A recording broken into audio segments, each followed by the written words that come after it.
Today we're going to talk about 3 specific options that the family, loved ones have when that person who's suffering from an addiction isn't yet ready for treatment.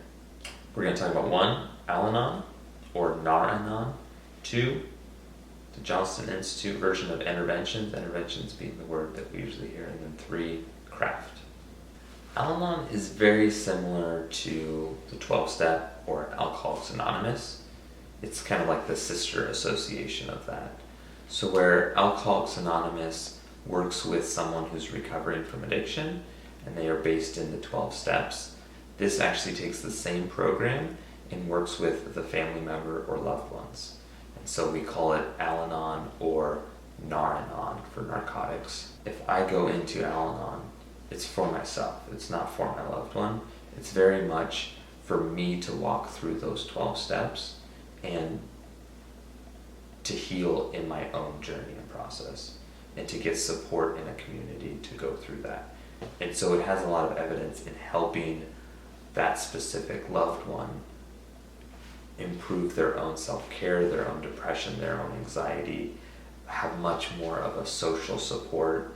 And so it's very significant improvements in quality of life for the loved one, because they're healing through the process of going into this from a lot of pain and suffering that they've been going through. Unfortunately, it doesn't do as well if you're going into this hoping that it's going to get your loved one, your husband, your spouse, your child into treatment. It doesn't seem to have so much evidence that it will help them get into treatment. So Al-Anon is one that is very peer and community focused, and so there's not really a time frame on it. It's as much as you feel it's useful. There's some people that join the community and they're going through a really tough time and they may leave after that. And so it's very open in how long it lasts. I think it's important whenever someone's going into AA, but specifically here at Al-Anon, is the different communities are different. And so trying out a few and finding the community that fits the most with you, that you're going to feel more able to open up, because it does take some vulnerability and some ability to talk with a group and a community. But that ability to have someone who's going through the journey with you is immensely important in this. All of these is the most widely available, and there will be a link down below at the end as well. There will be a little resource page just to show you where you can click on a website and find local chapters to where you can either find something online or in person. Intervention specifically speaks to a process where a loved one or a group of people are going in a confrontational manner and really asking and challenging that person to go into treatment. I think interventions are most helpful for families who are very committed to going through with it, the ups and downs and challenges in learning how to do this, and also have a big network of support for that specific loved one that they're going to intervene with.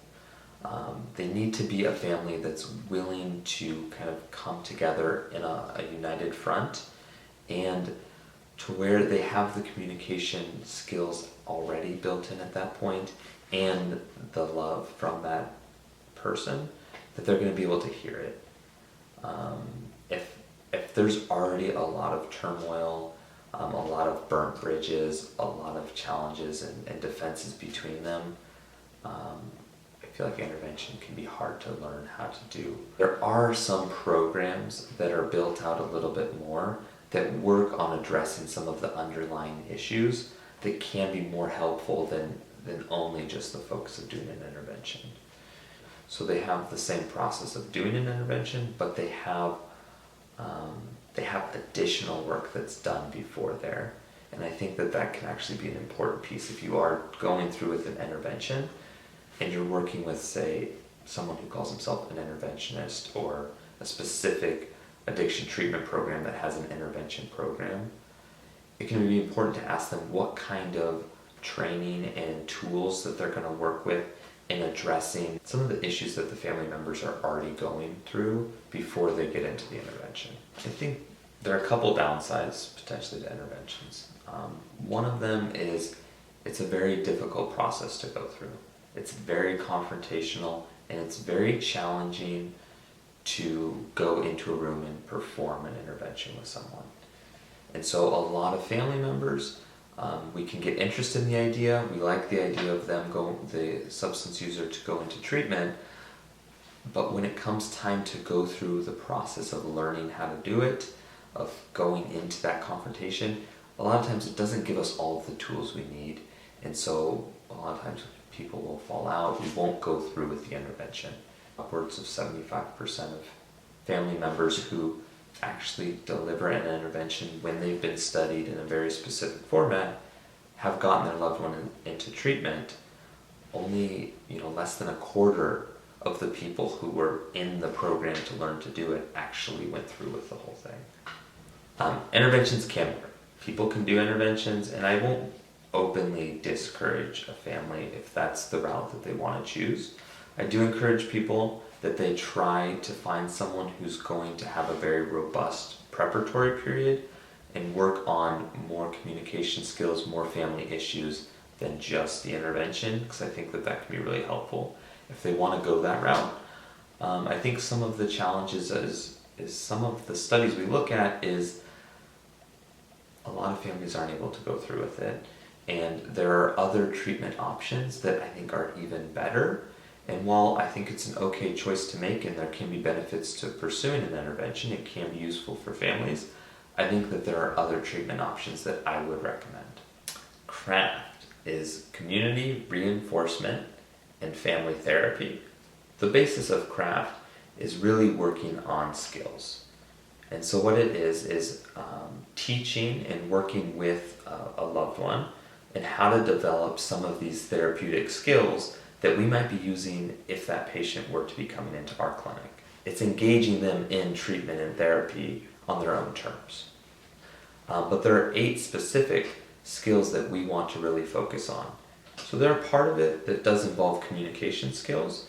That's going to be how do we talk and communicate to our loved one that's both motivating and encouraging.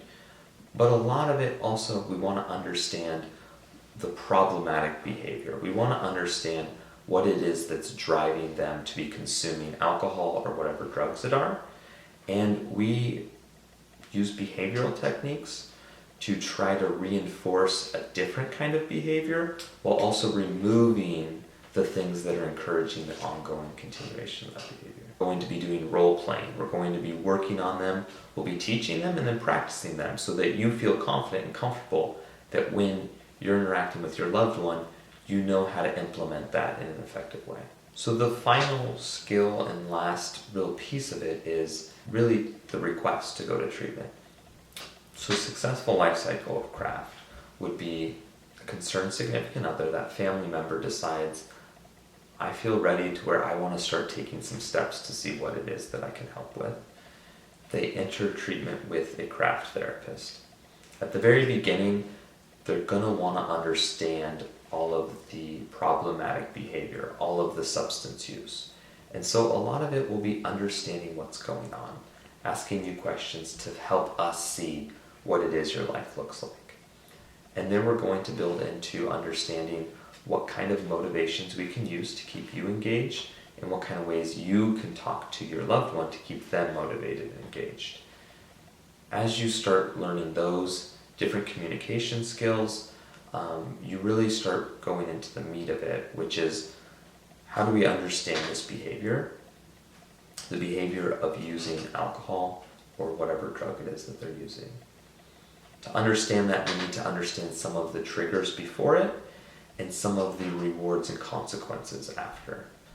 And then, as we're understanding that, we work on all of the different ways we can intervene and start promoting healthy, safe behavior and a good relationship between you two. CRAFT is actually the most effective and the highest recommended treatment that I have for people who have a loved one suffering from an addiction who is not interested in treatment at that time. Over 70% of those with an addiction who refused treatment before, so this is a group of people who are very resistant to going into treatment. After their loved one went through this program, 70% of them, of those with an addiction, enter treatment. While the main goal and point of CRAFT is that we want to see the identified patient, the person who's struggling with addiction, get into treatment, it's important to note that even though we get over 70% of those people into treatment, that there are some family members where that doesn't happen. And even in those family members, we see craft is able to decrease the amount of substance use, which promotes a healthier relationship. It promotes benefits to both people. And then we also see that it provides greater impact on the quality of life for you, the loved one. That by going through this program, even if the substance using person does not go into treatment, that your quality of life will improve. Now that I've talked about some of these great resources, I want to include links down below so that you can find something specific to help you. There are going to be links for an interventionist. There are going to be links specifically on how to find a craft therapist, the person who invented craft therapy, as well as 2 different books if you're more interested in finding some books on this.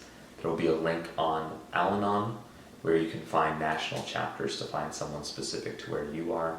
Lastly, we're going to be including AcroPsych, which is going to be continually built up to provide more and more useful resources and tools for you.